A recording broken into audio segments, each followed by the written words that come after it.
寄ってらっしゃい、見てらっしゃい。闇芝居の時間だ。Olá, samurais e geishas do meu canal do YouTube, beleza? Como é que vocês estão? Vocês estão de boas? Vocês estão tranquilos? Então tá tudo bem. Primeiramente, recado rápido, recado básico. Segue lá no Insta, eu faço votação ou eu aviso qual vai ser o próximo vídeo. Segundo recado, curte a página do canal no Face, eu faço postagens diárias. Curiosidades rápidas, coisas que não dá pra ficar postando aqui no canal do YouTube toda hora. E por último, mas não menos importante, eu vou deixar tanto no card quanto na descrição as últimas 5 teorias, beleza? E quem puder dar aquele apoio logo no início, eu agradeço. E bem, para quem não conhece o quadro de teorias, eu pego fatos que poderiam ter dado certo, aí eu moldo de uma maneira plausível para que nossa teoria ocorra. Nada é assim, aconteceu porque eu quis, entende? E eu também sempre pego os 3 fatos mais importantes mundialmente falando: Primeira Guerra Mundial, Segunda Guerra Mundial, Guerra Fria e por último as conclusões, beleza? E a teoria de hoje é: e se a Malásia e a Indonésia fosse apenas um país, né? Fosse um país só. E essa teoria é uma teoria minha. E sem enrolação, que eu já enrolei demais, vamos direto ao vídeo. Valendo apenas ressaltar o contexto, né? Que durante os anos 60, a Indonésia do Sukarno e a Malásia acabaram se desentendendo. E com isso aconteceu aí a guerra malaio-indonésia, que eu já tenho um vídeo aqui explicando sobre. Mas também em 1965, né, quando o Suharto deu o golpe de Estado, a maioria dos militares estava a favor dele. E então com isso o Suharto, na vida real, acabou assinando um tratado onde os soldados malaios e indonésios teriam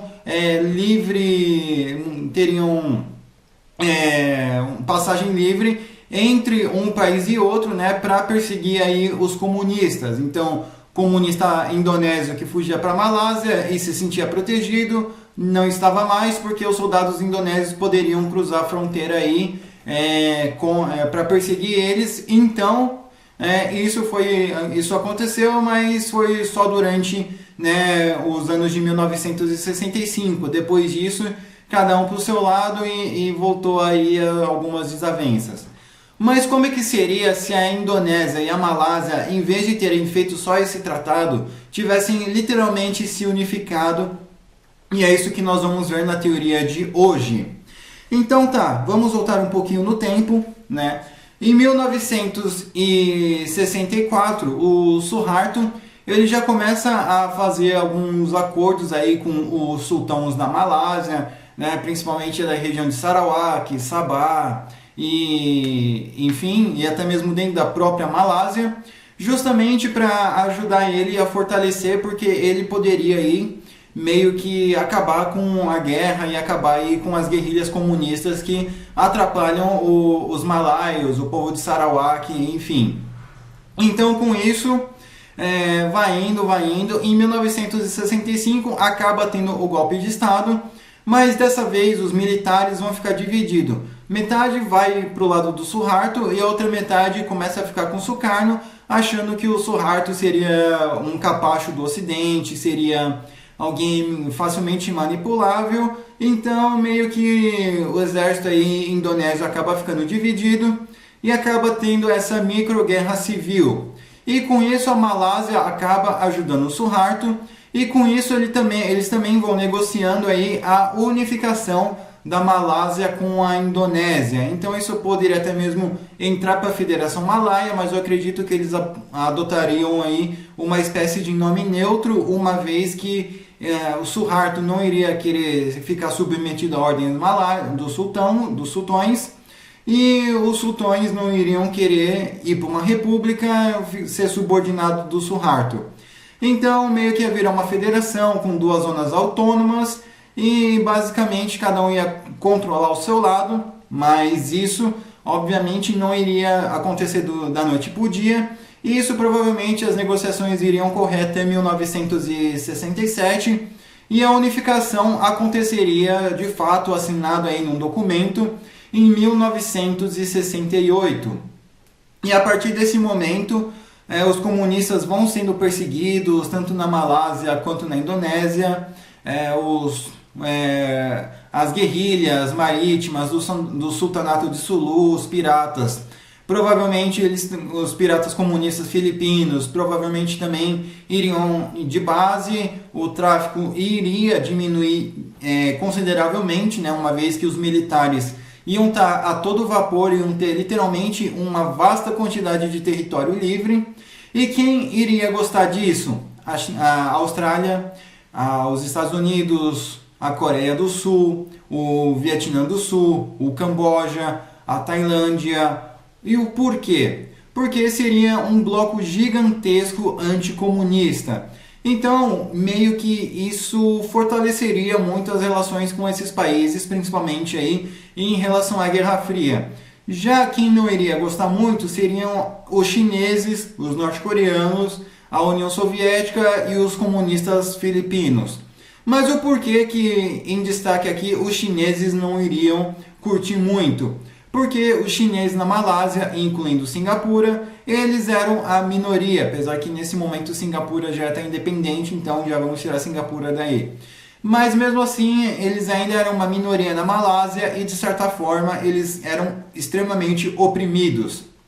Então, com isso, iriam sim criar guerrilhas chinesas, porque já teve também. Então, a China iria sustentar. Xi Jinping, por exemplo, iria ser um dos cabeças que iria entrar em contato com a China. Já a questão aí da Inglaterra, eles também iriam gostar, Brunei principalmente, porque isso deixaria Brunei extremamente protegido e sem contar que ele continuaria independente e autônomo. Então, o Reino Unido, por que o Reino Unido iria perder o controle? Porque a Indonésia não iria aceitar essa proximidade tão grande aí com a questão da Malásia e dos britânicos. Então, poderia sim ser assinado aí no Tratado de Kuala Lumpur e no Tratado de Jakarta. Né? Teriam dois tratados assinados nas duas capitais, reiterando as mesmas coisas. Então, beleza. A partir dos anos 70, as coisas iriam estar um pouco mais controladas, as perseguições ainda iriam continuar existindo, só que as guerrilhas já não iriam ter tanta força. Já os guerrilheiros chineses, talvez não, a China provavelmente ia começar a desbancar essas guerrilhas, justamente porque eles iriam ver que não ia dar para sustentar isso para sempre e que eventualmente a China iria preferir esse país estável, justamente porque eles não queriam uma imigração em massa de chineses indo malaios para lá. Então, a partir desse momento, ok, né, a China vai deixando de sustentar, os chineses vão ser aquele grupo vigiado, os indianos nem tanto, já os separatistas da Papua Nova Guiné, Aceh, Bornéu, Sabah, Sultanato de Sulu, provavelmente eles iriam começar a pipocar aí nos anos 70, mas eu acredito que não seria algo constante, tá? Já adiantando um pouquinho, eu acredito que a partir de 1987, 88, as guerrilhas iriam se reformulando, né? As guerrilhas iriam basicamente voltar ao ápice. E eu esqueci de mencionar Timor-Leste, mas o Timor-Leste ia ser brutalizado em 1975, com aquela mesma desculpa aí de que os comunistas estão se escondendo lá. E poderiam sim, dessa vez o Suharto ia ter uma desculpa legítima para invadir o Timor-Leste. Então, a partir desse momento, né, em 88, as guerrilhas poderiam acabar retornando. Eu acredito que até um pouquinho em 88, 90, a Indonésia poderia invadir aí os estados que faz fronteira aí com a Papua Nova Guiné para fazer estado tampão. Então, meio que as coisas iriam se encaminhando. Já a partir de 1996 até 1997, um novo tipo de guerrilha ia surgindo, né, mais organizado, os conflitos, as minorias étnicas, os novos militares, tanto da Malásia quanto da Indonésia, os novos recrutas, as novas pessoas, né, que não estavam acostumados aí com o governo do Suharto, ou então que, pelo fato de terem crescido no governo do Suharto, eles já não viam o problema, o comunismo como problema, porque eles já nasceram literalmente sem o comunismo. Então, para eles aí, o país não iria ter por que ter o Suharto ou então o líder aí, os sultões aí dando opinião na vida das pessoas. E com isso, novas guerrilhas iriam se estabilizando. E a partir de 1998, né, quando o Suharto ele acaba sendo deposto, aí que o negócio começa a ficar feio, né? Porque a partir desse momento, os militares aí que respeitavam o Suharto, né, eles já iam estar velhos também, e os novos militares não iam ver o porquê respeitar o Suharto. Aliás, iriam respeitar ele como comandante, como chefe do exército, comandante em chefe, mas eles não iriam respeitar ele como pessoa. Pô, não precisamos de um ditador, isso e aquilo. As mesmas coisas aí com a questão aí dos sultanatos. Então, Sabah provavelmente seria invadido pelo sultanato de Sulu, uma vez que as Filipinas já tentaram fazer isso em 1967. Mas pelo fato da Indonésia estar literalmente grudado na Malásia, e a Malásia na Indonésia é um país só, então se eles tentassem invadir, eles seriam invadidos pelo sul. Não seria vantagem. Então, a partir desse momento, né, a partir dessa guerra civil aí que estava acontecendo na Indo-Malaya, na Federação Indo-Malaya, o sultanato de Sulu iria invadir Sabah, porque eles reivindicam até hoje. Então eles iriam invadir Sabah e tomar conta aí daquela área. O povo de Sabah não ia ter opção, o governo central também não ia ter opção. E eu acredito que de 2000 a 2006, né, isso começando já em 98, a pancadaria, mas eu acredito que nos anos 2000 seria o ápice. E eu acredito que em 2006, aí, depois dessa guerra civil, em 2006, 2007, o país todo iria se dividir. Ia literalmente virar uma Iugoslávia tropical, uma Iugoslávia aí da Oceania ou do sul da Ásia. Então as coisas poderiam sim ficar tensas e ia ter muito país, obviamente, né, que a Indonésia ainda iria existir, mas Sarawak, Kalimantan do Norte, Brunei, Sabah ia pertencer ao estado de Sulu, Aceh, Papua Ocidental, seriam todos aí países independentes. Já a Malásia iria continuar existindo na Península Malaia, né, mas eles basicamente iriam ter que dividir o Estreito de Malacca com o Aceh e com Jakarta, o que provavelmente iria fazer com que o preço aí, o lucro aí acabasse sendo dividido em três, o que não seria nada interessante.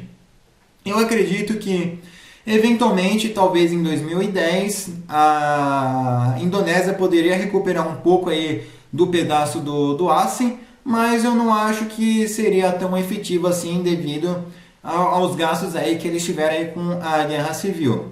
Beleza? E atualmente a Malásia e a Indonésia iriam estar assim exatamente como vocês estão vendo aí no mapa. Beleza, minha gente? E, enfim, espero que vocês tenham gostado. Comentem aí o que vocês acrescentariam, o que vocês removeriam. Comentem aí a teoria de vocês. Eu demoro, mas eu faço.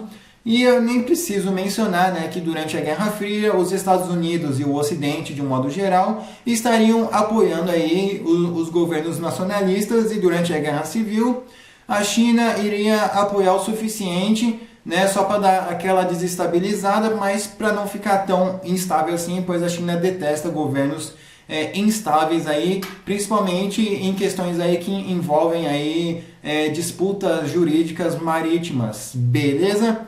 Mas enfim, comentem aí o que vocês acharam, o que vocês acrescentariam, o que vocês removeriam. Comentem aí a teoria de vocês. Eu demoro, mas eu faço. Beleza? Quem puder dar aquele apoio, eu agradeço. Quem puder seguir no Insta e nas minhas outras redes sociais, vão estar todos aqui na descrição. Beleza? Enfim, passe esse vídeo para um amigo seu, para uma amiga sua, para uma pessoa que se identifica. Enfim, falou e fui!